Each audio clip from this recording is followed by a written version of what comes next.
Good afternoon. So have you seen the paper? Some of the people are not present in the class in the morning. So did you have a look at the paper, superficial at least? Okay. The trend of whatever has been done in essay paper, the same pattern was followed in even GS1 also. So maybe in some half an hour, 45 minutes, we are going to get paper 2 too. Yes or no? So paper 2 in 15-20 minutes, paper 2 vastadi. But most probably I am not expecting any big change in the paper patterns, sir. Okay? So in comparison to last year's paper, if you look at the last year paper, this paper seems immensely more doable. Okay, it looks much more sane than the prelims paper. Okay, so prelims paper was unhinged. Okay, so ante vallu asalu oka limit control lekunda paper icharu.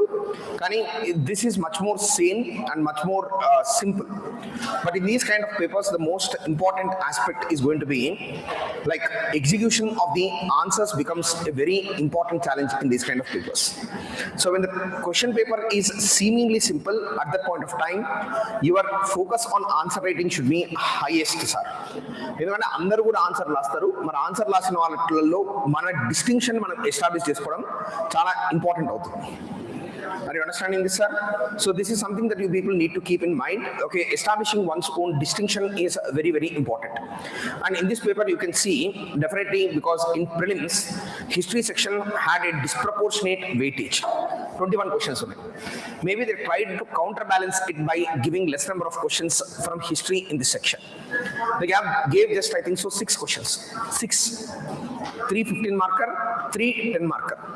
6 questions were there. 45 plus 30, 75 marks of prelims of the history section is present in this paper. Then along with that, okay, so even if you look at society in fact has increased in its significance. ఎక్కువ questions అడిగారు.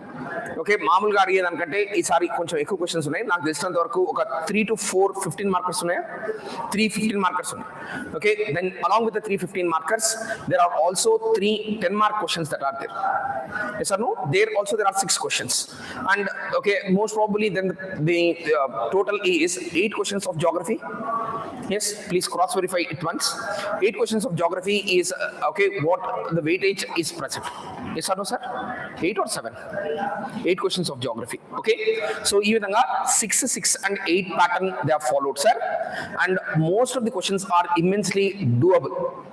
Okay, అంటే question చూడంగానే ఏం రాయాలి అనే భయం అయితే ఎవరికి ఉండదు. ప్రతి ఒక్కళ్ళు ఏదో కొంచెమైనా కంటెంట్ రాసి బయటకు రావడానికి ఆస్కారం ఉన్న పేపర్ ఇది.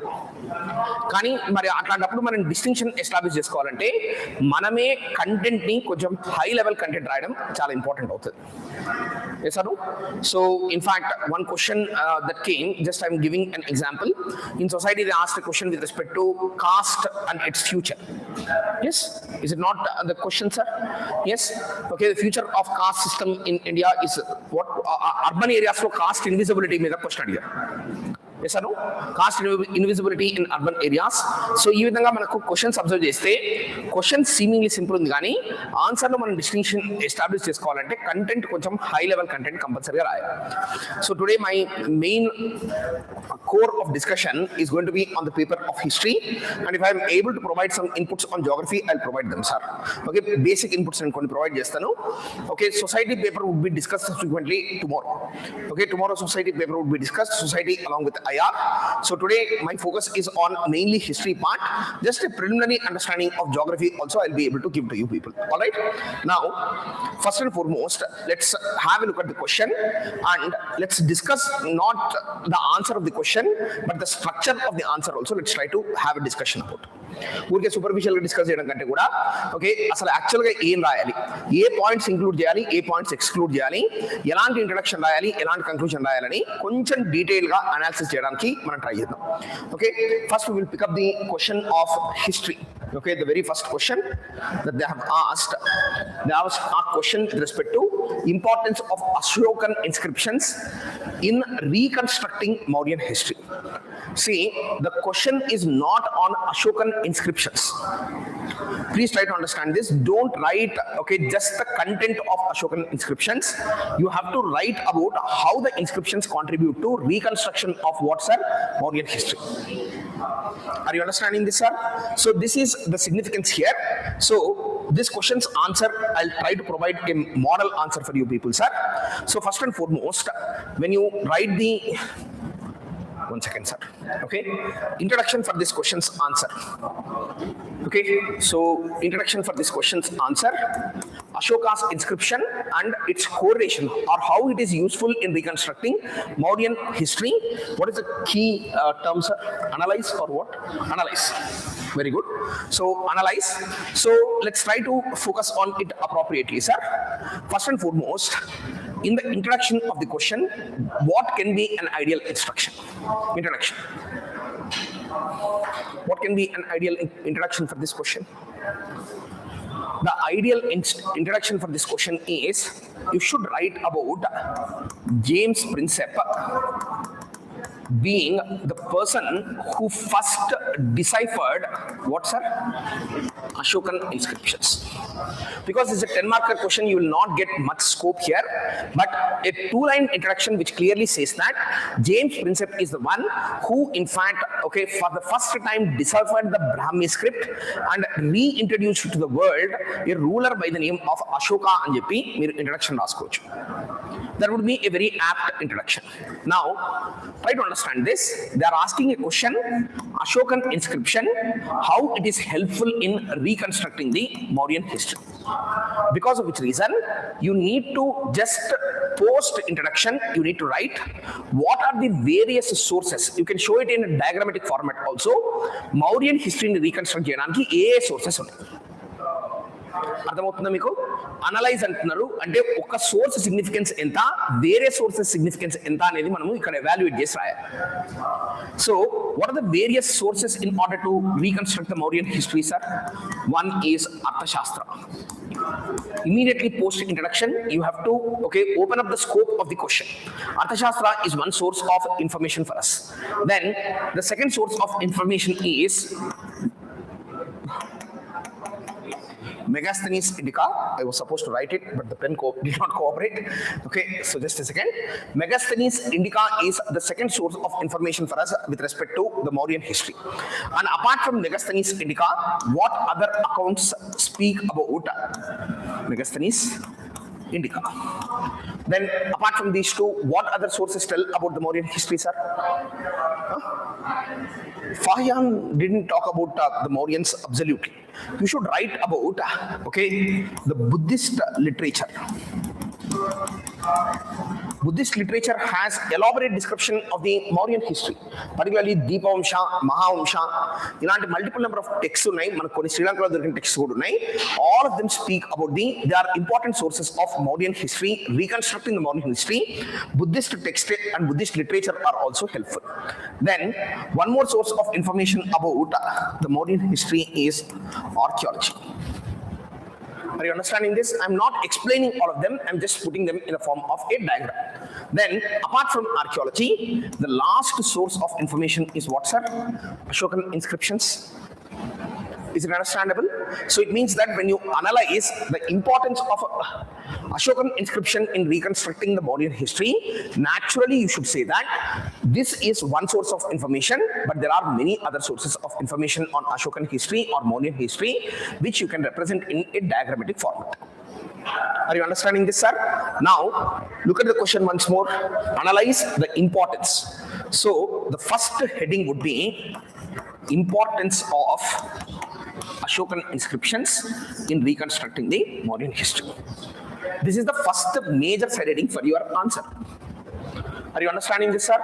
So, you will write some 4 to 5 points with respect to how Ashokan inscription contributed to reconstructing the Mauryan history. How it contributed? First and foremost, it has helped us to understand that there was a major war which was fought, which is called as Kalingan War. అవునా కదా? Second one is the extent of the inscriptions. అంటే మనకు కాందహార్ నుంచి okay, so ఇక్కడ మనకు eastern ఇండియాలో బీహార్ వరకు, then from Jammu and Kashmir in the north to Karnataka and Andhra Pradesh in south మనకి ఇన్స్క్రిప్షన్స్ దొరుకుతున్నాయి. So first one is it gives us information about Kalingan war. Second one is it gives us the information about the extent of the empire. Yes or no? Be scientific in your analysis, sir. Then the third one is it gives us information about the administrative system of the Mauryans. Because the inscriptions talk about what, sir? Dhamma Mahammatas. It talks about various other aspects, right? Dhamma Mahammatasu ilanti vallandaru gurinchi maatladtaru. So that is the third major administrative aspect. Administration గురించి మనకి information ఇస్తుంది. అదేవిధంగా అడ్మినిస్ట్రేషనే కాకుండా the fourth major information that it provides is it talks about the transition of Ashoka from Chand Ashok to what sir? Dhamma Ashoka. అశోకుడు చండాశోకు నుంచి దమ్మాశోకు నుంచి గా మారిన ప్రక్రియను కూడా ఈ ఇన్స్క్రిప్షన్స్ మనకి చెప్తాయి. దాంతోపాటు it gives us information about okay the diplomacy of the Mauryan empire. With which countries he had contact, ఏ కంట్రీస్ కి ఆయన దమ్మ మహమ్మతాస్ ని పంపించాడు అని చెప్పి ఆ ఇన్ఫర్మేషన్ కూడా మనకు ఇన్స్క్రిప్షన్స్ నుంచి వస్తుంది. So nearly 5 to 6 points which justify okay the importance of Ashokan inscriptions in reconstructing the Mauryan history. Then over and above that, it also tells to us what is the script in which it is written, what are the languages which are present there.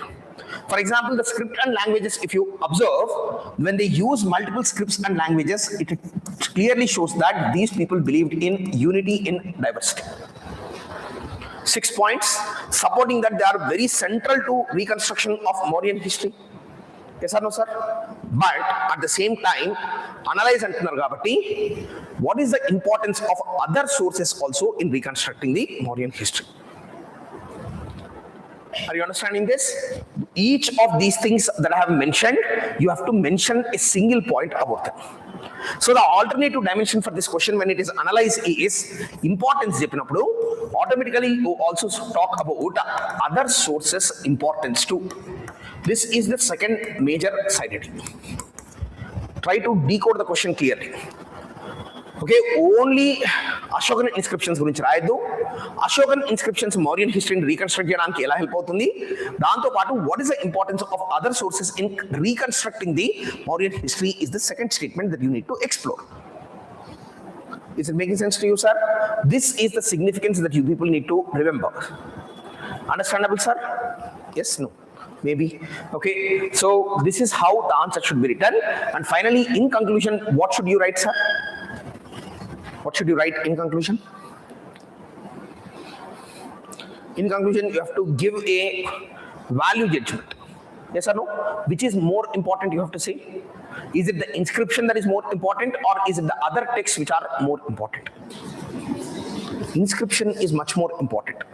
Primarily because, okay, any text about the Mauryan history is not completely authentic. The Buddhist sources give over importance to Ashoka's association with Buddhism.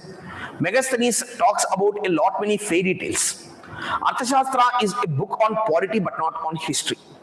It is the inscriptions which make the Mauryan history or brings the Mauryan history into reality and చెప్పి conclusion రాశారు అనుకోండి, this would be a perfect answer and it gets a closure. Understandable, sir? For people who did not attend the ancient medieval classes, it might seem a little strange. Okay, ఇవన్నీ ఏంటి sir points, అసలు మాకు తెలియదు కదా అంటే, అందుకే ఇది ఏంటంటే మోడల్ ఆన్సర్ ఎట్లా రాయాలని చెప్తున్నాను. So even if you are able to execute nearly 70 to 80% of this in your paper, you would be able to get very good marks. But the most important takeaway from this question for all students, whether you attended the sessions or not, is how to break down the question into two major headings. Importance of these inscriptions, importance of other sources. This is how you need to break it down. Understandable, sir? I think you got the answer for this question. Now, the second question, sir. Just see. Discuss the impact of Macaulay's Minute on colonial administration and education in India is the question. See, this question, ideally speaking, it is wrong, sir. Wrong to a certain extent. Primarily because Macaulay's Minute itself doesn't deal directly with administration. It is primarily an education policy. So, but here they are saying, okay, they wanted to ask about, discuss the role of Macaulay on colonial, or discuss the impact of Macaulay on colonial administration and education in India అనుకుంటే బాగుంది. కానీ question ఏదో twist చేద్దామని try చేసి minute అని తీసుకొచ్చి అక్కడ పెట్టారు. కానీ మినిట్కి అసలు అడ్మినిస్ట్రేషన్తో సంబంధం లేదు sir. Minute is talking about what? Education. So but what ever it might be, యూజువల్గా యూపీఎస్సీలో కూడా మెయిన్స్ క్వశ్చన్స్లో చాలాసార్లు ఇట్లాంటి తప్పులు దొరుకుతాయి సార్. అంటే వాళ్ళ ఇంటెంట్ ఒకటి ఉంటుంది, అది జరిగేది ఇంకోటి ఎగ్జిక్యూట్ అవుతుంది. కానీ ఈ క్వశ్చన్కి మీరు ఆన్సర్ రాసినప్పుడు what would be a good introduction sir? What would be a good introduction to this question's answer? You can tell about the Macaulay Minute, in which year it has been given. 1835 it has been provided, and it is a reform of education. But that would be a very simplistic introduction. A better introduction would be the impact of Macaulay on British administration and Indian society is to certain extent that all educated Indians are sometimes known as Macaulay's children. Educated Indians అందరినీ ఏమని పిలుస్తారు? ఒక్కొక్కసారి మెకాలేస్ children అని పిలుస్తారు. అంటే Macaulay impact ఎలా ఉందంటే, తర్వాత సబ్సిక్వెంట్గా ఇండియాలో ఎమర్జ్ అయిన ఎడ్యుకేటెడ్ మిడిల్ క్లాసెస్ అందరికీ ఉన్న పేరే ఓకే మెకాలేస్ చిల్డ్రన్. అంటే మెకాలే యొక్క సిగ్నిఫికెన్స్ని మనం ఇంట్రడక్షన్లోనే ఎస్టాబ్లిష్ చేసినట్టు కదా. And particularly, okay, Macaulay Minute was passed in 1835, and Macaulay at that point of time was chairman of General Committee on Public Instruction అని చెప్పి మీరు ఇంట్రడక్షన్ లో ఒక 2 lines రాశారనుకోండి, it would be a very very apt introduction for the answer of this question. Are you understanding this, sir? This is how you need to on spot think and formulate the introductions. అందుకే నేను క్లాస్లో చెప్పేటప్పుడు చాలాసార్లు okay నేను discussion చేసినప్పుడు దాంట్లో ఉన్న stories కానీ ఇంటెంట్ కానీ మీరు కంపల్సరీగా రాసుకోవాలి. రాసుకుంటేనే మీరు రేపు పొద్దున ఎగ్జామ్లో ఏదైనా ఇన్నోవేటివ్గా చేయడానికి నాలెడ్జ్ అనేది కంపల్సరీ కావాలి. Without knowledge there is no innovation. Are you understanding this, sir? This is how you need to put the introduction. Then after putting this introduction, what would be the main parts of the answer? 2 parts. One is what? Colonial administration. The second one was what, sir? Education. So first and foremost, colonial administration gurinchi oka side heading పెట్టడం. Colonial administration lo you can write somewhere around 5-6 points.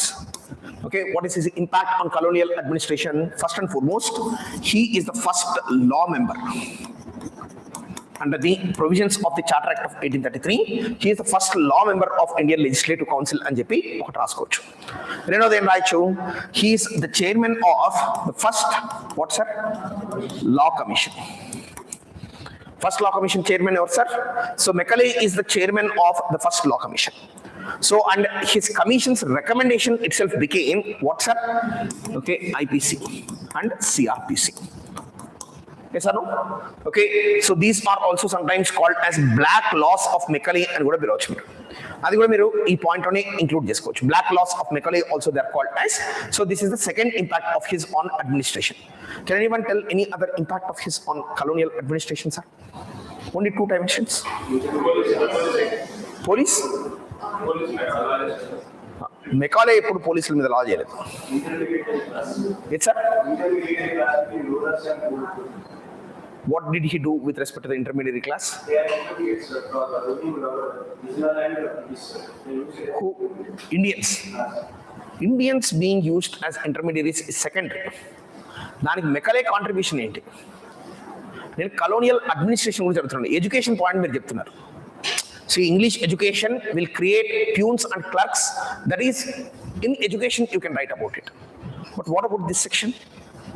Is this the only contribution of Macaulay to colonial administration? The first competitive civil services examination is itself designed by whom, sir? Macaulay. Civil services evolution మీరు చూడండి ఒకసారి. Civil services evolution, there is a Macaulay commission. The commission itself recommended competitive examination for the sake of recruitment to what, sir? Civil services. Yes or no? Okay, so the people who attended the modern India sessions very recently, you should be able to recall it. Macaulay Commission recommendation వల్లనే first competitive civil services examination అనేది Britain లో జరగడం start అయింది. Post 1853, he went to the extent of formulating a commission, and the commission itself recommended the conduct of a competitive examination for recruitment to higher civil services. Are you understanding this? That is the third impact of his on colonial administration. Inka em chesaru sir Macaulay mari? What is the ideology of Macaulay? Is he a liberal or utilitarian, sir? Utilitarian. You can write the fourth dimension saying that Macaulay had a foundational influence, okay, on the ideology of utilitarianism and its implementation in Indian society. 4 good points are sufficient. అంతకంటే ఆయన colonial అడ్మినిస్ట్రేషన్కి పెద్ద చేసింది ఏం లేదు. కానీ ఈ 4 points 4 dimensions మనకు చాలా important. But you know that, do you have any idea that Macaulay would be or is considered as one of the greatest English writer of modern generations. He wrote numerous novels, numerous books he has written, but that's not essential for us, sir. Aduleyandi. Kani, okay, so this way you can write the answer. Okay, 3-4 dimensions you can touch it. Civil services recruitment on merit, then IPC and CRPC, then law commission, then first chairman of the first law commission అనేది ఒకటి రాసుకొని ఈ 4-5 points ఇక్కడ రాసుకోవచ్చు. దాని తర్వాత next ఏం చేయాలి, ఎడ్యుకేషన్ సిస్టమ్ మీద ఆయన ఇంపాక్ట్ ఏంటి. So general committee of public instruction chairman గా ఓరియంటలిస్ట్ వర్సెస్ ఆంగ్లిసిస్ట్ కాంట్రవర్సీని రిజాల్వ్ చేసింది ఎవరు సార్ లాస్ట్ కి? Macaulay is the one. He resolved the conflict between orientalists and anglicists in favor of whom, sir? Anglicists or anglicists? In favor of anglicists. Then second important dimension that you can possibly write when it comes to Macaulay is, please try to understand this, Macaulay is the person who talked about this theory called downward filtration theory. Educate the elite, the mass education would be taken care by whom, sir? The elite sections.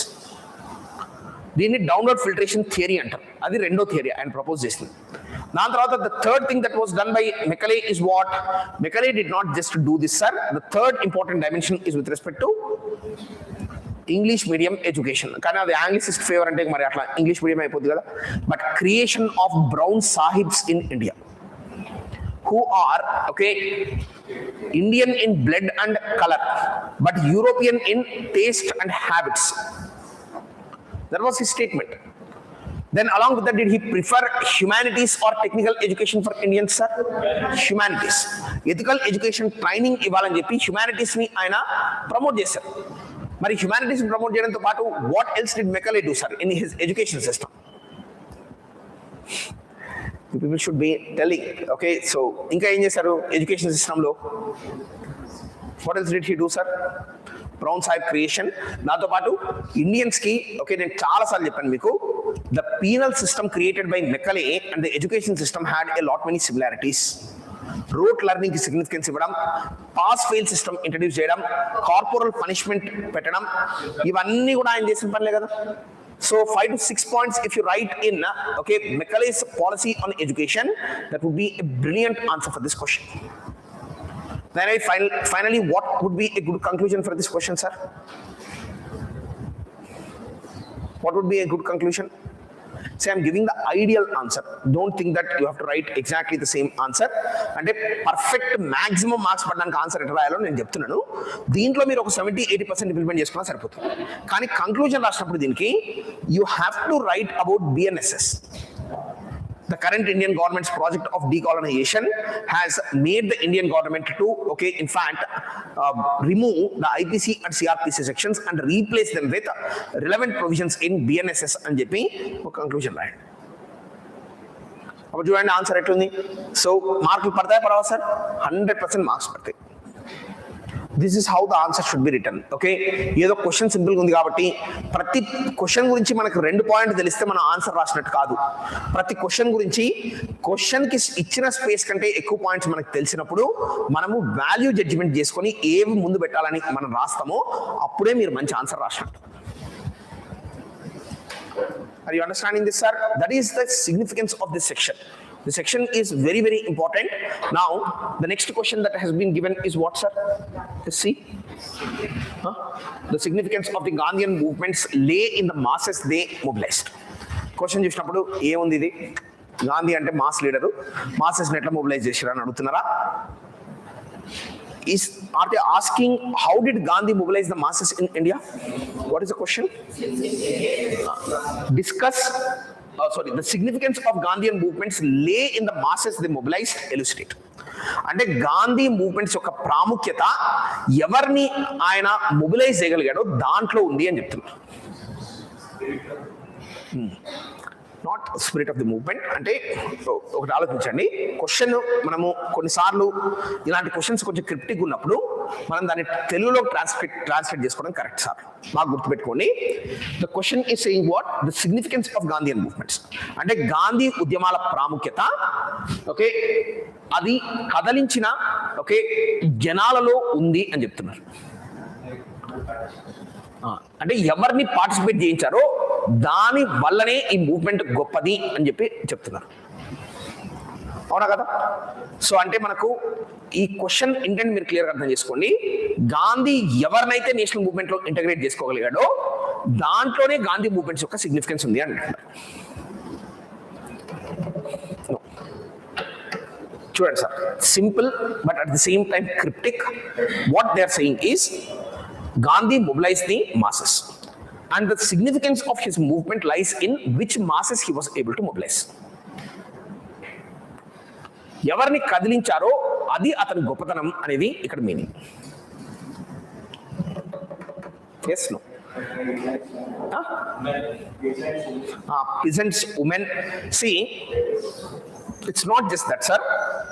We need to understand the question's main intent is Gandhi's movements are important primarily because they were able to mobilize politically illiterate or politically unaware, illiterate, distant living masses of India.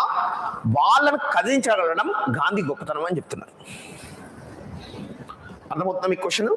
So first and foremost, what would be an apt introduction for this questions answer sir? సింప్లిస్టిక్గా అయితే చాలా మంది ఏం రాస్తారు, Gandhi 3 movements fight చేశారు, non cooperation, civil disobedience, okay, quit India movement. So లేకపోతే Gandhi time period రాస్తారు 1869లో, okay. So Porbandar స్టేట్లో గాంధీ పుట్టారు, ఓకే. పుట్టిన తర్వాత గాంధీ అన్ని చోట్ల తిరిగి లాస్ట్ 1948లో, ఓకే, సో ఢిల్లీలోని బిర్లా హౌస్ దగ్గర, ఓకే, నాథురామ్ గాడ్సే అనే ఒక తీవ్రవాది కాల్చడం వల్ల చనిపోయాడని చెప్పి ఇంట్రడక్షన్ రాస్తే ఏమైనా బాగుంటుందా? క్వశ్చన్ ఇంటెంట్కి అది సింక్ అవ్వదు కదా. క్వశ్చన్ ఇంటెంట్ ఏంటి? గాంధీ మూవ్మెంట్ సిగ్నిఫికెన్స్ అనేది ఇండియన్ మాసెస్ ని కదిలించడంలో ఉందన్నప్పుడు the questions answers introduction should talk about the limitations of the Indian national movement before Gandhiji. That would be an apt introduction for the question. Okay, the moderates could not take the message of national movement beyond the middle classes in urban areas. The extremists, despite of their energy and vigor, they also were not able to reach to the rural areas. And that is when Gandhi entered into the national movement and he mobilized the people who are politically illiterate or politically unaware, okay, illiterate masses of India he was able to mobilize. That is the significance of Gandhian movements. అంటే మీరు అర్థం చేసుకోవాల్సిన విషయం ఏంటంటే గాంధీ కంటే ముందు national మూవ్మెంట్లో మాసెస్ని mobilise చేయలేకపోయారు అనేది మీరు ఇక్కడ ఇంట్రడక్షన్లో ఎస్టాబ్లిష్ చేయాలి. అది ఎస్టాబ్లిష్ చేసిన తర్వాత నెక్స్ట్ వన్ వచ్చేసి which sections of masses did Gandhi mobilize. The first major side heading should be what, sir? చూడండి, Gandhian movement slaying the masses they mobilized అన్నప్పుడు which section of the masses got mobilized? Which section of the masses got mobilized అన్నప్పుడు first and foremost farmers. Second one is tribals. The third one is lower caste. The fourth one is industrial workers. Women, the fifth one. Then capitalists also he was able to mobilize. ఎవరు sir? Traders he was able to mobilize. అంటే who he mobilized అని చెప్పి ఒక diagrammatic ఫార్మాట్లో representation చేయొచ్చు కదా మనం ఇక్కడ. Who he was able to mobilize అందరినీ మీరు క్లాసెస్ అన్నింటినీ ఐడెంటిఫై చేశారు. చేసిన తర్వాత he was also able to mobilize whom sir? Muslims also. Yes, ఇవన్నీ ఫస్ట్ ఒక డయాగ్రామాటిక్ రిప్రజెంటేషన్లో ఎవరెవరిని గాంధీ కదిలించాడు, ఓకే, ఆ గాంధీజీ ఎవరిని మొబిలైజ్ చేయగలిగాడో దాని ప్రాముఖ్యత ఏంటనేది ఇప్పుడు క్వశ్చన్ అడుగుతున్నారు. అవునా కదా? Now first diagrammatically you will represent all the classes, then go to each class. Industrial workers లేకపోతే ఫస్ట్ ఫార్మర్స్ అని రాసుకుందాం. ఫస్ట్ ఫార్మర్స్ అని రాసుకుందాం. Okay, farmers identified themselves with okay Gandhiji. his simple message and he conducting no revenue campaign and fighting for the farmer interests in Champaran and Kheda Satyagraha, they helped Gandhi to mobilize whom, sir? Farmers. Then the second section that he mobilized is tribals. Tribals, how was he able to mobilize? Gandhi, in fact, was able to reach out to the tribals primarily because he identified himself with the suffering of the tribals and formulated unique programs like Forest Satyagraha. Yes or no? And he stood for the simplicity of Indian life, which the tribals could easily identify with. Then the third section he was able to mobilize is Muslims. Despite of Muslim League and Indian National Congress differences, on the platform of Khilafat, he was able to mobilize the Muslim masses. చూడండి, అంటే question seemingly it is simple, కానీ answer రాసినప్పుడు మన structuring ఎట్లా చేయాలని మీరు ఆలోచిస్తే this is the way you need to go ahead. Then industrial working class. Despite of the presence of Marxism, which promotes class war, Gandhiji was able to convince the working classes in order to fight for Indian independence through class collaboration. అవునా కదా? కమ్యూనిస్టులు ఉన్నారు, మార్క్సిస్టులు ఉన్నారు. అసలు labour క్లాసెస్కి వాళ్ళు న్యాచురల్గా leaders అవుతారు. వాళ్ళని కాదని చెప్పి లేబర్ క్లాస్ ఎవరికి నడిచింది సార్? గాంధీ వెనక నడిచింది. Why? Because he promoted, even though he promoted class collaboration, people trusted him. That is the significance of Gandhi mobilizing the working classes. Are you understanding this, sir? Then the fourth class that he was able to mobilize is what, sir? Lower classes, malli ipudu peasant farmer ani rasin tarvata, you need to write about the Dalit sections of Indian society. Why? Despite of presence of Ambedkar in the national movement, the Dalits rallied behind Gandhian ideology of Harijan. Gandhiji ఇండియాలో ఉన్న internal differences ని undermine చేసి collective గా people ని mobilise చేయగలిగే capability ఉంది కాబట్టి Gandhian message of Harijan is accepted by the Dalit sections and they mobilised behind Gandhiji for the sake of national independence. చూడండి. Then women, the traditional barriers against women are not supposed to have any public life.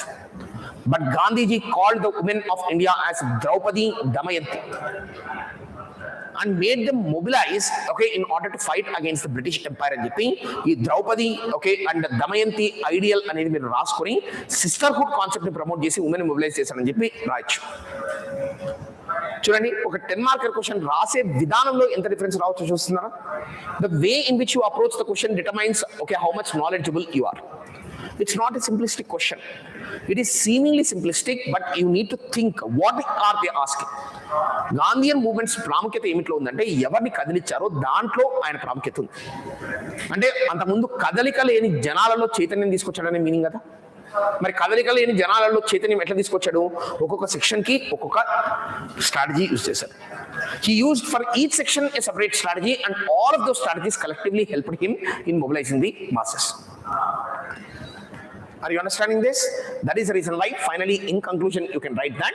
So ఈ 6 to 7 dimensions రాసిన తర్వాత, for example, even the capitalist classes who at one point of time opposed Gandhiji by establishing anti-non-cooperation league, they were won over by the time of civil disobedience movement through just merely the character of Gandhiji అని చెప్పి రాసుకోవచ్చు. Capitalist classes ని mobilise చేశాడు. Capitalist classes were earlier pro-British. వాళ్ళను మార్చి వాళ్ళను Indian national movement కి support చేసేలాగా చేశాడు. ఇలా ఒక 7-8 పాయింట్స్ మీరు మంచి పాయింట్స్ రాసి ఎక్స్ప్లోర్ చేశారనుకోండి. Finally in conclusion what you can right, Gandhiji ఏం రాస్తారు? In a divorce country, in a country with numerous internal differences and conflicts, Gandhiji through a brilliant Gandhian compromise was able to unite all the Indian masses against the Britishers and postpone their internal conflicts to post-independence period అని చెప్పి రాసుకుంటే ఈ ఆన్సర్కి అదొక perfect క్వశ్చన్కి ఇదొక perfect answer అవుతుంది. ఆలోచించి రాసే పని ఇక్కడ ఉంది. You have to think and write. You cannot give any general run of the mill answers ఇచ్చే పని కాదు ఇక్కడ. మాక్సిమం నేను ఇప్పుడు చెప్తాను, చాలా మంది ఎగ్జామ్ రాసి వచ్చిన వాళ్ళు అబ్బా పేపర్ చాలా ఈజీగా వచ్చింది, ఏముంది రాదు. దాంట్లో చూడండి, గాంధీయన్ మాస్ మూవ్మెంట్స్ హైలైట్ చేసుకోండి. గాంధీయన్ మాస్ మూవ్మెంట్స్ అంటే ఎవరెవరు ఉన్నారు రాసుకోండి. కానీ వాళ్ళని కదిలించడం వల్ల గాంధీ గొప్పతనం ఎలా మనకు తెలుస్తుంది, అది question. Are you understanding this, sir? I think you got a fair idea with this question. Now, let's first finish the history section, sir. So the next question is the 11th one. Vijayanagara architecture exemplifies the amalgamation of past traditions with contemporary practices, illustrated with examples. Okay, so in fact, the Vijayanagara style is introduction, you can write. Vijayanagara Empire time period raskochu. Okay, the grand Vijayanagara Empire was present between 1336 to 1565. Are you understanding this? Then it is a distinct style within the Dravida style, which can be called as Provida style and raskochu. Distinct style within the Dravida, which is called as Provida style and raskochu. అర్థమవుతుందా మీకు? Introduction మీరు you can write it this way. Now what they are saying, are they asking question on Vijayanagara architecture sir. చాలా మంది ఏం చేస్తారు, Vijayanagara architecture అంటే ఏముంది, ఆ విజయనగర హంపి ఉంది, దాంట్లో ఈ గుళ్ళు ఉన్నాయని చెప్పి అట్లా పడేసి ఆల్రెడీ ఒకసారి డయాగ్రామ్ ఏదైనా ప్రాక్టీస్ చేసుకుని వెళ్ళి ఉంటే దాన్ని డ్రా చేసి సపసప అని చెప్పి బయటకు వస్తారు. Past traditions. What are the past traditions which influenced the Vijayanagara Empire and how they influenced? That is also the question. It is an amalgamation of past traditions and what, sir? Second one is with contemporary practices. Contemporary ante mana practice kaadu. Vijayanagara time ki contemporary. వాళ్ళ టైంకి contemporary sir, మన time కాదు. Okay, so now just try to understand this sir. Past traditions which influenced the Vijayanagara Empire means you need to understand Vijayanagara Empire, it emerged in 1336 after the decline of the imperial Cholas in Tamil Nadu region and Hoysalas of Dwarasamudram in Karnataka region. రెండు సామ్రాజ్యాల okay so వినాశనం అయిపోయిన తర్వాత దాని తర్వాత ఆ ప్రాంతాలలో మనకు విజయనగర సామ్రాజ్యం అనేది బయటకు వచ్చింది. So these two kingdoms, okay, their traditions were continued by whom, sir? Imperial Cholas. Ancient traditions అన్నప్పుడు మీరు first imperial Chola style, Hoysalas of Dwarasamudram style అని చెప్పి రెండు హెడ్డింగ్స్ పెట్టుకోవాలి. ఇంపీరియల్ చోలా స్టైల్ మనకి ఎక్కడ కనిపిస్తుంది? First and foremost Dravidian architecture. Their temples had prakara walls, their temples had gopuras, their temples had the practice of viman, shikar. Then along with that, their temples had practice of paintings on the walls. Their temples had the practice of constructing a pushkarini in the temple complex. అది water tank ఉంటుంది కదా. ఇవన్నీ imperial Cholas నుంచి వాళ్ళు నేర్చుకున్న పద్ధతులు. Imperial Cholas నుంచి వాళ్ళు నేర్చుకున్న ఇంకొక పద్ధతి ఏంటంటే లార్జ్ ఇండిపెండెంట్ స్కల్ప్చర్ని టెంపుల్ ప్రిమైసెస్లో ఎస్టాబ్లిష్ చేయడం. That got translated into the monolithic Nandi at Lepakshi. ఇట్లా ఇంపీరియల్ చోలాస్ నుంచి వాళ్ళు ఏ ఇన్స్పిరేషన్స్ తీసుకున్నారు. అదేవిధంగా హొయసలాస్ ఆఫ్ ద్వారసముద్రం నుంచి వాళ్ళు ఏం నేర్చుకున్నారు. Hoysalas of Dwarasamudram made them learn about the Vesara architectural style. In Vesara architectural style, horizontality of sculpture is the most important one. Stellate base plan is important. Molded pillars is important with respect to whom, sir? The Vesara architecture. ఇవన్నీ వాళ్ళు ఎక్కడి నుంచి నేర్చుకున్నారు? Hoysalas of ద్వారసముద్రం నుంచి నేర్చుకున్నారు అని చెప్పి second dimension రాయి. Then the third dimension is with respect to contemporary traditions. అంటే Vijayanagara own contemporary tradition, amalgamation of past traditions with contemporary practices అన్నారు కదా. Contemporary practices అన్నప్పుడు you have to write 1336 to 1565 is the period of Islamic rule in India. Because of which reason Vijayanagara Empire was also influenced by the Islamic architectural style. Is it clear? Only architecture, right? It is influenced by the Islamic architectural style. How it is influenced by the Islamic architectural style? There is engraved arch which is present. There is dome which is present. Okay, Lotus Mahal undi. Lotus Mahal lo manaku engraved arch kanipistadi. Domes vachesi manaku entrance gateways దగ్గర కనిపిస్తాయి. Elephant stables మీద మనకు domes కనిపిస్తాయి. All of these are the contemporary Islamic styles which have been integrated by the Vijayanagara Empire. But shall we stop here, sir? Illustrate with example, amalgamation of past and new traditions which have come, or the contemporary Islamic traditions. Speciality రాయాలి సార్. చూడండి, దీంట్లో alternative dimension ఏంటి? What is the uniqueness అంటే new innovations of Vijayanagara empire. 3-4 parts ఉన్నాయి క్వశ్చన్లో. Past traditions అన్నప్పుడు Chola, and after that there is the second tradition, that is Hoysalas of Dwarasamudra. Second one is contemporary అన్నప్పుడు ఇస్లామిక్ స్టైల్ ఇన్ఫ్లుయెన్స్ గురించి రాయాలి. Fourth dimension ఏంటి? ఇవన్నీ ఉన్నప్పటికీ విజయనగర ఆర్కిటెక్ట్స్ ఆ బాక్స్ లోకి వాళ్ళు ఫిక్స్ అవ్వలేదు. వాళ్ళు దాని బయట కూడా వాళ్ళు కొత్త ఇన్నోవేషన్స్ చేశారు అని చెప్పి మీరు రాసుకోవాలి. మరి ఆ బాక్స్ బయట చేసిన కొత్త ఇన్నోవేషన్స్ ఏంటి? First and foremost in architecture they introduced Aman shrine. They introduced the concept of Raya Gopurams, which are taller than the central Viman. They introduced the tradition of introducing Kalyana Mandapa, Vasanta Mandapa, Nanto Patu, Ranga Mandapa, ilanti multiple mandapas first start చేసింది ఎవరంటే వీళ్ళే.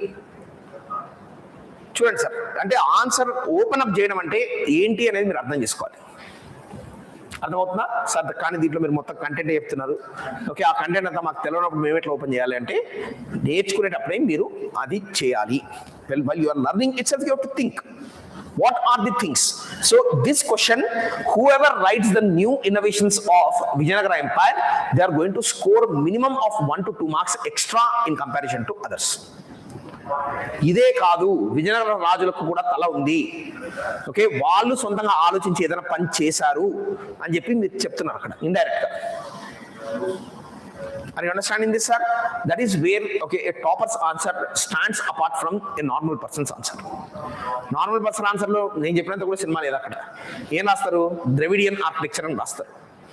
Dravidian architecture అని రాసి ఏవో so 2-3 point రాసుకుంటారు.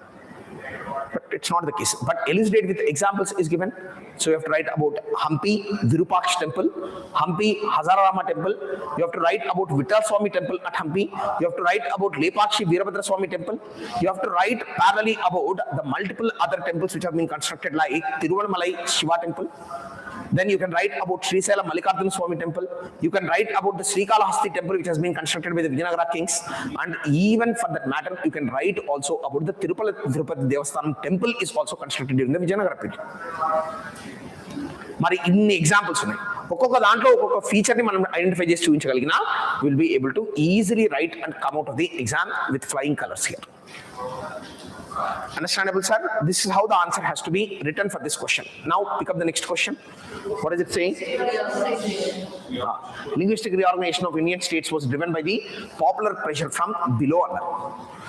So popular pressure from below అనేది ఒక కొత్త డైమెన్షన్ సార్. ఇక్కడ అంటే లింగ్విస్టిక్ రిఆర్గనైజేషన్ జరిగిందని అందరికీ తెలుసు, కానీ దాని ఫోర్స్ ఎక్కడి నుంచి వచ్చింది? The force came from the people. Are you understanding this? How did this linguistic reorganization happen? What is the force from below? And if you want to just try to understand this, sir, comment on the question. Linguistic reorganization of Indian states was driven by popular pressure from below. Comment on the what is the alternative dimension, sir? Please try to tell me. What is the alternative dimension? Pressure from below అన్నారు. మరి alternative dimension ఏంటి? Resistance from above. Pressure from below ఉంటే మరి resistance from above అని ఉంటుంది కదా. ఆలోచించండి. Pressure from below అన్నప్పుడు is it only pressure from below which led to linguistic reorganization or there are some historical basis for linguistic reorganization of states? మీరు రెండు అర్థం చేసుకోవాలి సార్. ఇక్కడ ప్రెషర్ ఫ్రమ్ బిలో అంటే పీపుల్ దగ్గర నుంచి డిమాండ్ రావడం. రెండో డైమెన్షన్ ఏంటి? What is the historical president for linguistic reorganization of states? Historical president అంటే ఏంటి? ముందు ఎప్పుడైనా మనం యాక్సెప్ట్ చేసామా linguistic reorganisation? Pressure from below ఒక డైమెన్షన్ అయితే the second dimension is the other reasons for linguistic reorganization of states. What are the other reasons for linguistic reorganization of states? Historical precedent is one. అంటే ఈ question మీరు answer రాసినప్పుడు గుర్తుపెట్టుకోండి sir, simple question, but you can right first and foremost. ఒకసారి చూడండి sir. Linguistic reorganization అప్పుడు particularly they are asking about the event 1956. 1956 first state reorganization commission conducted the linguistic reorganization of states in India, but post 1956 SRC2, Bombay reorganization in 1960, Punjab reorganization in 1966 also represent linguistic reorganizations అని చెప్పి మీరు introduction లో రాయండి. అంటే 3 major events ఉన్నాయి.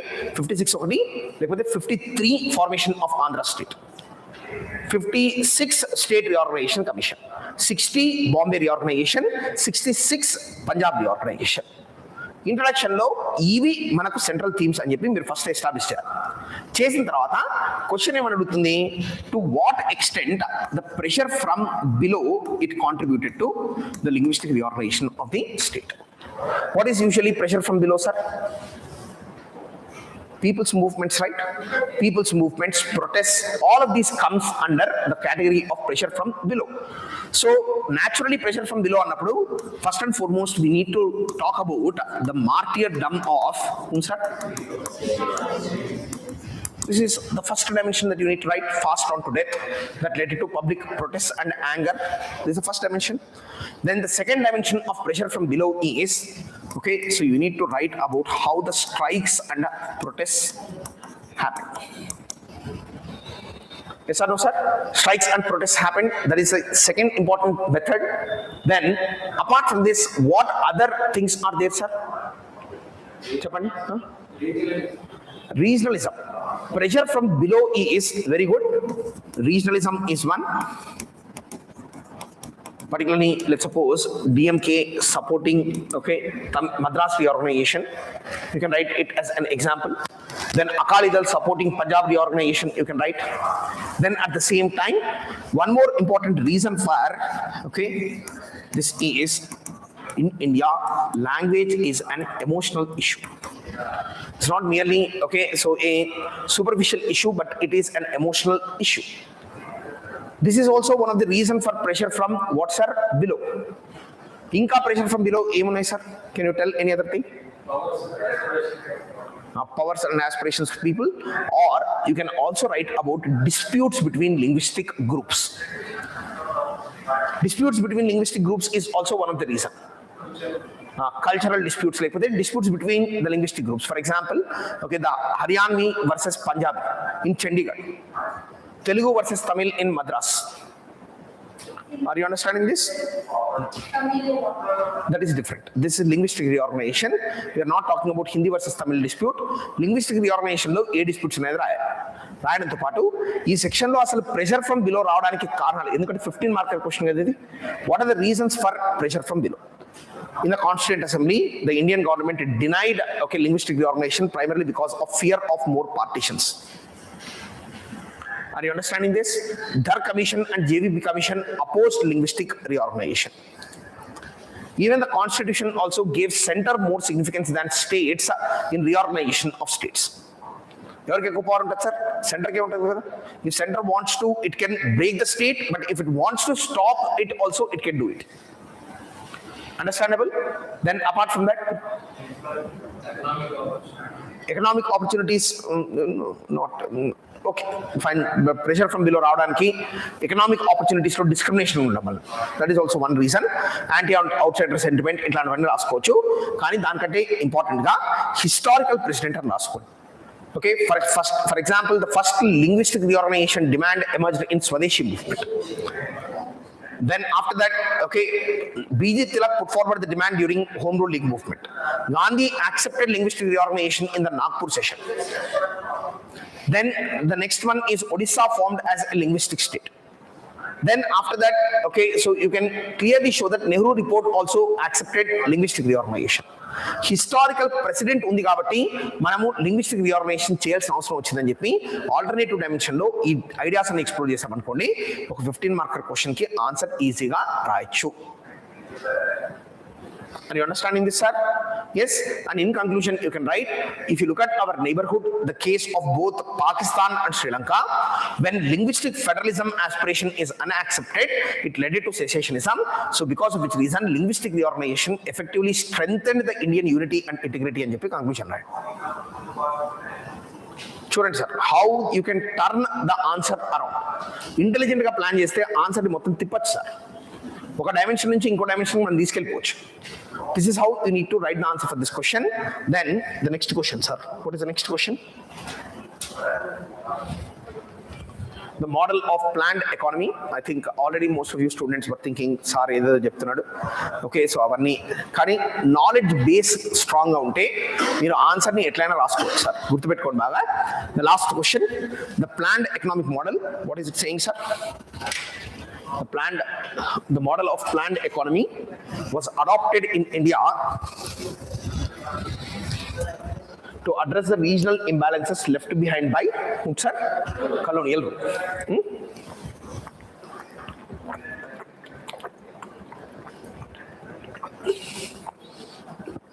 Last question. So tell me, okay, so I'll ask you people only, what are the major side headings for this answer? Fire plans గురించి అట్లా నేను ఇంట్రడక్షన్ అడగట్లేదు.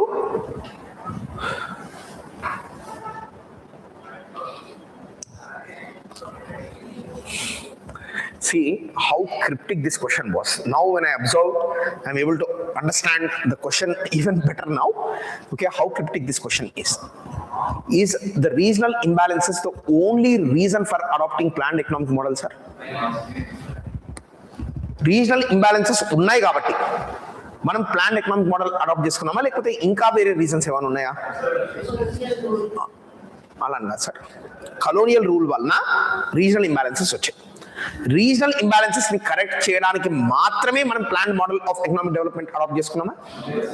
మరి దేనికోసం అడాప్ట్ చేసుకున్నాం plan model of economic development?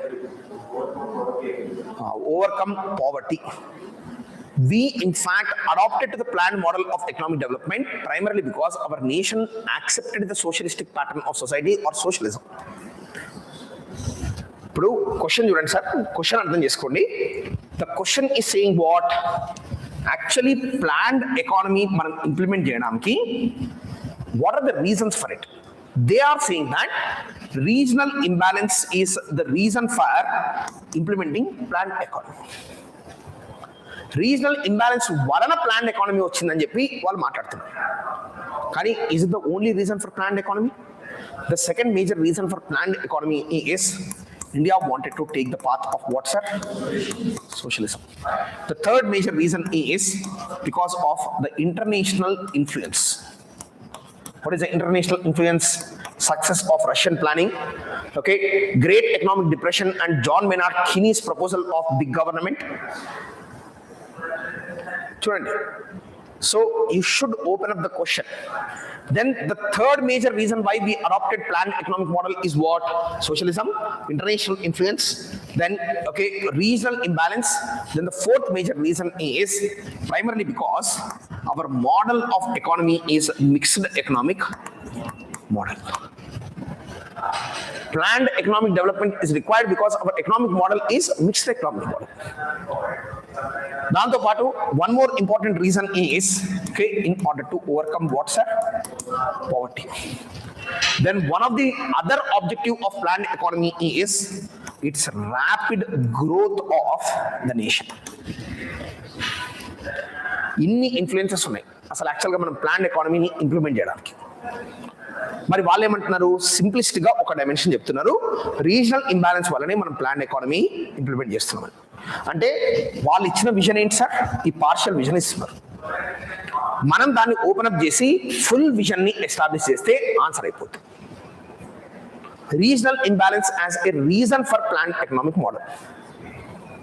Then the other factors to move towards planned economic model.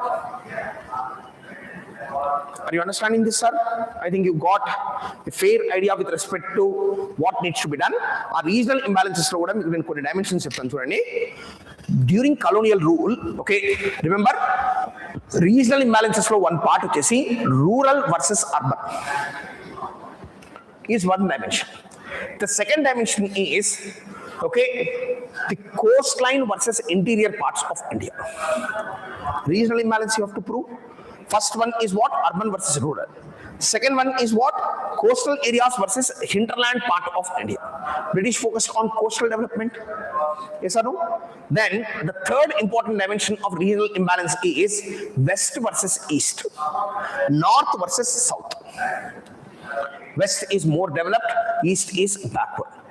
North is underdeveloped, south is more developed. That is regional imbalance. Are you understanding this, sir?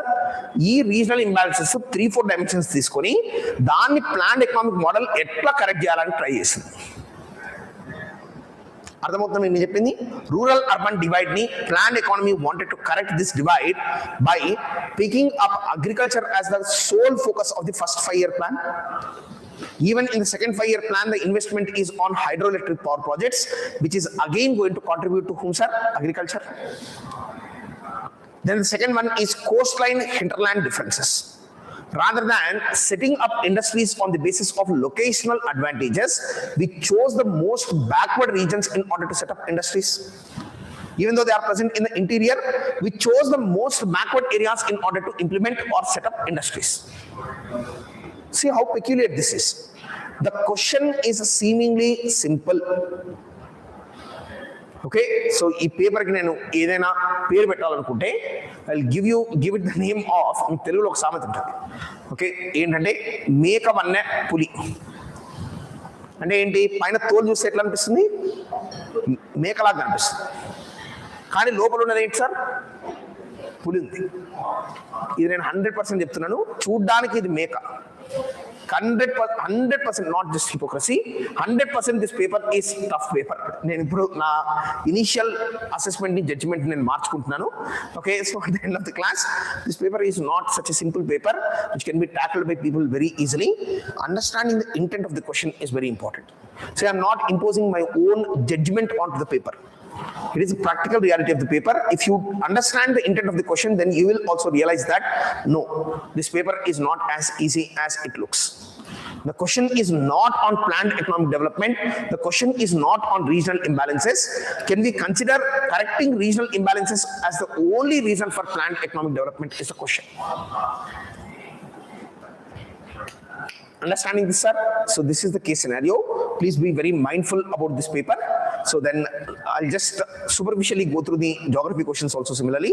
So just to make insight ivadaniki, I'm not going to discuss the answers as thoroughly as here because it's not primarily my exact domain, but I have a fair idea about the subject. Okay, like all you aspirants, I was also an aspirant at one point of time, because of which reason I read all subjects, but I developed a specialization in few, so and I'm teaching them. But I have a fair bit of idea about geography too, sir. అంటే మళ్ళీ మీరు సార్కి మా అంత geography తెలుసా తెలీదా అని అనుకోకండి, తెలుసు, పర్లేదు. ఓకే, మేనేజ్ చేసేంత లెవెల్ తెలుసు. Okay, now just have a look at this questions. What is Fujiwara effect? Explain its impact on the movement and intensity of the tropical cyclones is the question. Okay, will you be able to write the answer for this question? What is the meaning of Fujiwara effect, sir? Can anyone tell? Interaction of two cyclones. Okay, so in fact, if they asked only Fujiwara effect, then it would have been a little tough. కానీ వాళ్ళు immediate గా next వచ్చే cyclone రాసరికి ఇంకా అందరికి strike అయిపోద్ది కదా, అరే ఇదేదో సైక్లోన్స్ గురించి ఉన్నట్టుందని చెప్పి. Okay, so has it been taught to you people in the recent classes, sir? Yes, it has been taught to you people. You will be able to easily write the answer for this question. దీంట్లో కూడా ఏం పెద్ద అంటే geography questions ఎప్పుడు కూడా గుర్తుపెట్టుకోండి, పెద్ద analysis ఉండదు. You know, you don't know. These are the two dimensions which are present in geography.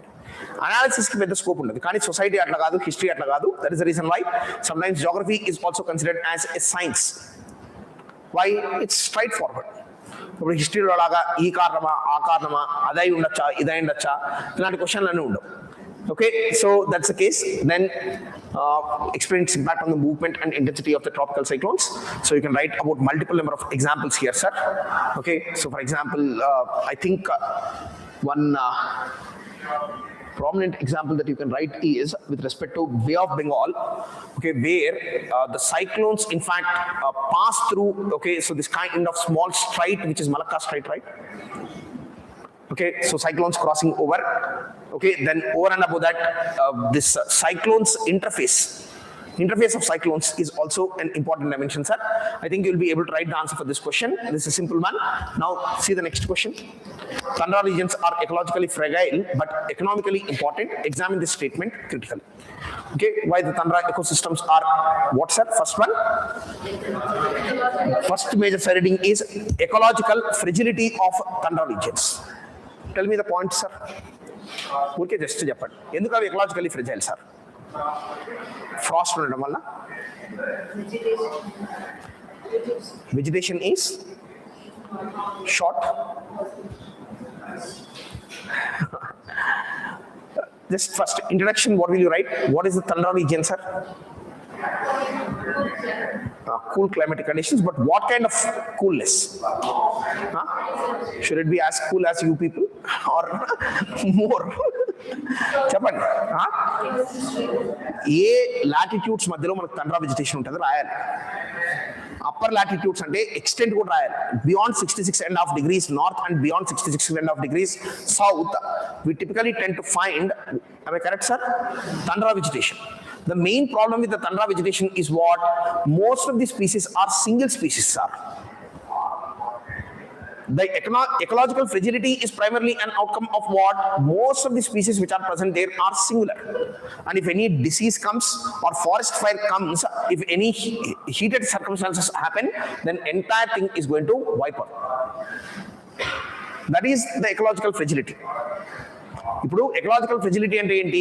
యూజువల్గా ట్రాపికల్ బెల్ట్లో మల్టీ స్పీసీస్ ఉంటాయి కాబట్టి usually what will happen is they are more ecosystem is very stable. But here this is unstable ecosystem. They are subject to climate risks, they are subject to disease, they are subject to forest fires. All of these things collectively contribute to the ecological fragility of this region. దాంతో పాటు తండ్రా రీజియన్స్లో ఎక్కువ deforestation జరిగితే ఏం జరుగుతుంది sir?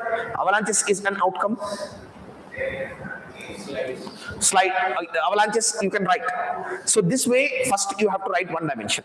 Then second one is economical significance is what, sir? Critical minerals వరకు పోకూడదు. First vegetation ఏముంది? ఆ వెజిటేషన్ ఏంటి? సాఫ్ట్వుడ్ వెజిటేషన్ కదా. Softwood vegetation leads to paper and pulp industry. It also leads to the rise of కెనడాలోని ఈ రీజియన్లో మనకు logging అనే economic activity start అవుతుంది కదా.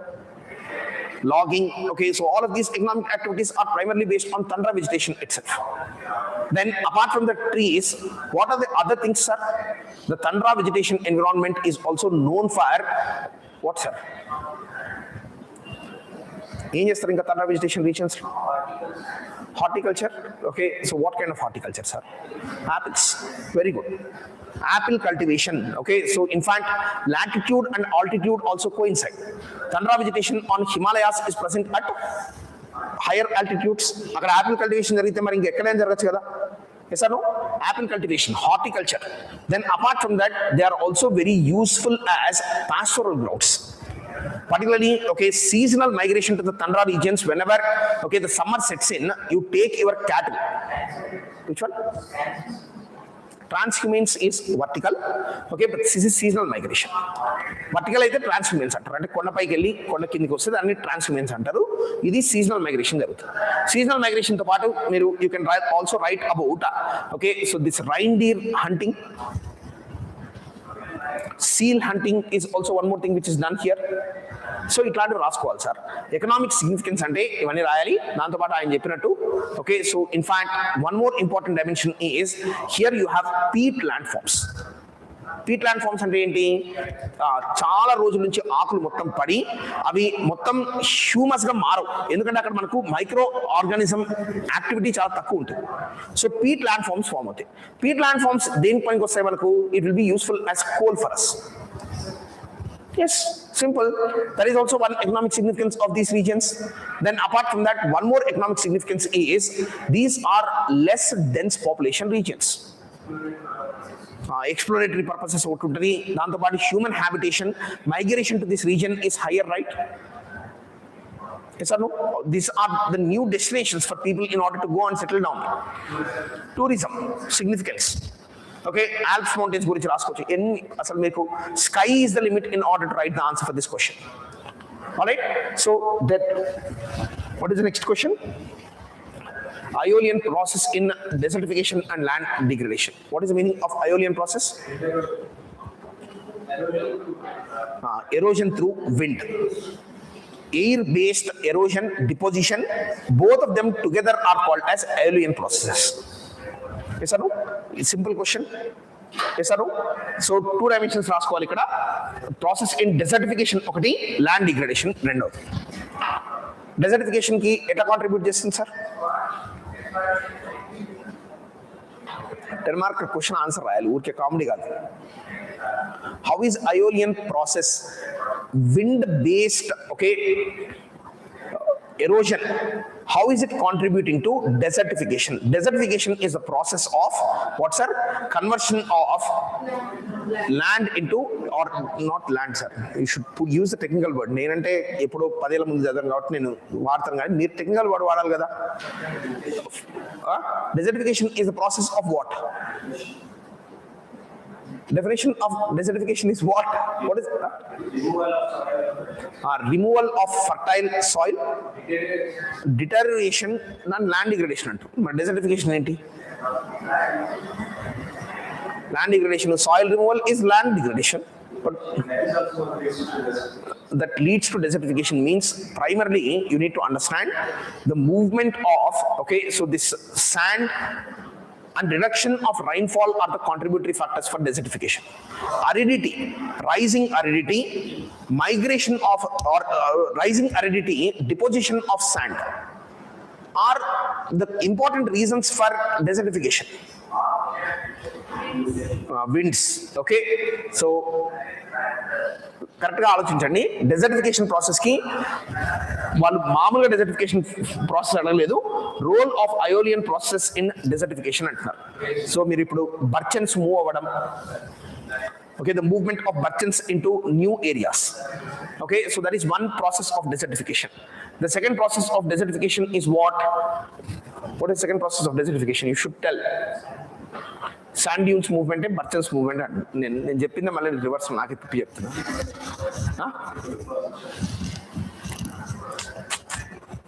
ఏదైనా నాకు ఒక 20-30% తెలిస్తే రెస్ట్ మీరే మేనేజ్ చేస్తారు అనుకుంటే మొత్తం నేనే మేనేజ్ చేయాల్సి వస్తుంది. ఓకే, సో అది కూడా రీసెంట్గానే జాగ్రఫీ క్లాసెస్ జరిగాయి. మరి అయోలిన్ ప్రాసెస్లో డెజర్టిఫికేషన్, ల్యాండ్ డిగ్రేడేషన్ ఎట్లా జరుగుతుంది అని క్వశ్చన్ అడుగుతున్నారు. మష్రూమ్ టైప్స్ రాక్స్, లేకపోతే డెజర్టిఫికేషన్ అయోలియన్ ప్రాసెస్ కొన్ని డయాగ్రామ్స్ గీసుకుంటాం సార్ మేము, మాకు డయాగ్రామ్స్ వచ్చు కాబట్టి అక్కడికి వెళ్ళంగానే ఫస్ట్ అయోలియన్ ప్రాసెస్ అనగానే ఒక రాక్ గీసి దాని పక్కన 2 పక్కల విండ్స్ వచ్చి మొత్తం ఇట్లా మష్రూమ్ రాక్ లాగా తయారైపోవడం, ఓకే, ఇవన్నీ డ్రా చేస్తాం. Not correct, sir. Not correct. Okay, read, sir. Read more thoroughly. So it's not just asking about aeolian process, its impact on desertification and what, sir? Land degradation. Now, next question. Water resources are both an asset and a source of conflict in South Asia. This is a very simple, but it is also an IR-based question. South Asia అని చెప్పి స్పెసిఫిక్గా చెప్తున్నారు. మరి South ఏషియాలో ఏ water disputes ఉన్నాయనేది మనం identify చేయాలి. ఓకే, చెప్పండి sir. Indus valley civilization, Indus water treaty, sorry ఏ sir, Kaveri river water dispute రాస్తారా? Kaveri river water dispute South Asia అంటే ఇంటర్నేషనల్ కాదు కదా. ఓకే, మేబీ పీపుల్ అట్లా ఫీల్ అవ్వచ్చు, కానీ అది ఇంటర్నేషనల్ డిస్ప్యూట్ కాదు, నేషనల్ డిస్ప్యూటే. మెయిన్గా మీరు రాయాల్సింది Indus water treaty, Brahmaputra, Mekong. Mekong can we write? South Asia, can we include Mekong because Myanmar comes in South Asia? Teesta water dispute you have to write. Then Kalapani, very good. Okay, Kalapani, but it's a land dispute, not water dispute exactly.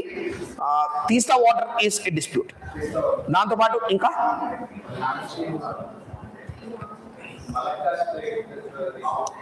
South east Asia అయిపోద్ది. Malacca అంటే మరి మీరు కొంచెం దూరం వెళ్తున్నారు. Straight of Hormuz, అది West Asia ఉంది. Okay, rather than that, అంటే I'm thinking like for this question, water resources are both an asset and source of conflict in South Asia. Examine the statement giving examples అన్నప్పుడు first asset అని prove చేయాలి. Asset అని prove చేయడానికి ఒక్కొక్క river గురించి రాసి అక్కడ ఉన్న సివిలైజేషన్స్ ఏం డెవలప్ అయ్యాయి, అగ్రికల్చర్ ప్రొడక్టివిటీ ఎలా ఉంది, ఏ ఇండస్ట్రీస్ ఆ రివర్స్ దగ్గర మనకు ఉన్నాయి అని చెప్పి ఆ డైమెన్షన్స్ అన్ని రాసుకోవచ్చు. అవునా కదా sir? For example, then after that if you move to okay source of conflict కింద రాసుకుంటే you can write all of these conflicts also you can explain. But remember, ఇక్కడ వాటర్ రిసోర్స్ అన్నప్పుడు you can also write about the Siachen glacier dispute also here. Because glacier is also what, sir? Water asset, reserve water asset. Are you understanding this? That way you can expand the question's answer a little bit. So and you'll be able to write the answer for this question. Then, చెప్పండి sir, ఏ దాని గురించి sir? సర్క్రికా water asset అంటే oceanic water మనం consider చేయొచ్చా? Water అంటే మళ్ళీ ocean water గురించి మాట్లాడితే ఇంకా మరి అన్సెటిల్డ్ ఓషానిక్ బౌండరీస్ చాలా ఉన్నాయి. నాకు తెలిసినంత వరకు అంత రిస్క్ చేయకండి sir. Okay, so it's not very much required for us. Then see the next question. ఏమున్నది సార్? ఇంకా సింపుల్ 15 మార్కుల క్వశ్చన్స్ చూడండి ఒకసారి. Compare the Lu, Chinook and Fohn winds with respect to their regions of prevalence, their nature and climatic impact. It's a simple question. Okay, regional winds. Okay, so you'll be able to write most of the questions answer. It's a simple question, sir. I don't want to get into it because I forgot all these wins long back. Okay, so convenient memory wipe out this anyway. So, but you will be able to write simple questions, sir. It's not very tough. Analyze the role of satellite-based technologies in achieving climate-smart agriculture and food security in India is the question. This is a question mixing science and technology with environment. Okay, so with environment and geography. So, Mari, satellites' role in achieving climate smart agriculture first and foremost. GIS is one. Climate smart agriculture at GIS. అంటే ఇది resources ground water availability గురించి దాని గురించా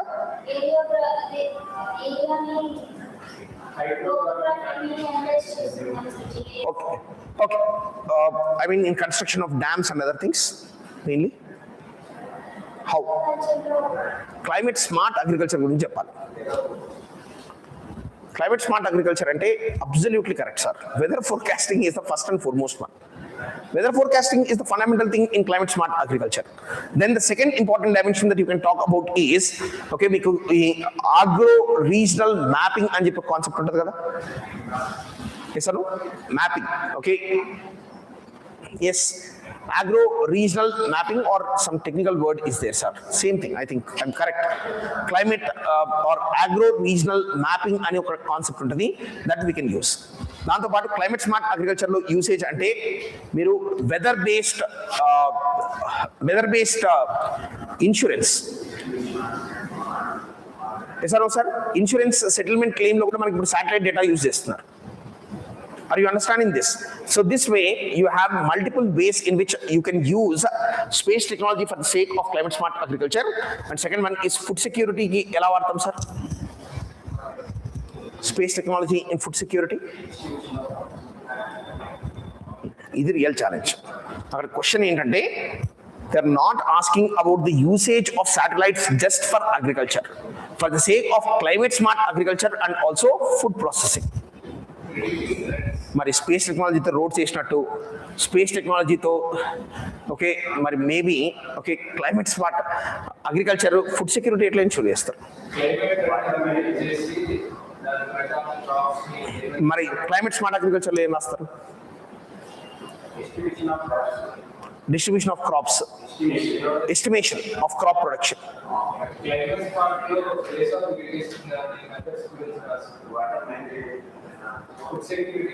but any which way it's little tough question sir any which way it's a little tough question food security in India satellite based technologies annaru you know about this sir okay satellite based technology ni road laying lo use chesamani cheppi is it not becoming a very prominent ridicule of the central government nowadays okay leave it be sir but I think you got the logic so next one sir the center of global trade is gradually shifting from the Atlantic region to the Indo-Pacific region human geography questions మనకు 5-6 ఉన్నాయి 4-5 ఉన్నాయి sir core geography కంటే కూడా human geography ఎక్కువ dominate so ఇక్కడ చూడండి global trade is gradually shifting from Atlantic region to the Indo Pacific region is the question you'll be able to write the answer for this question so you know the rising significance of Indo Pacific okay particularly quad గురించి రాసుకోవచ్చు లేకపోతే Malacca straight గురించి రాసుకోవచ్చు దాని significance గురించి రాసుకోవచ్చు దాంతో పాటు ఇండో పసిఫిక్ అన్నప్పుడు rising role of Asia in international trade and commerce while the European role is declining Atlantic decline is European decline yes okay Pacific rise is Asia's rise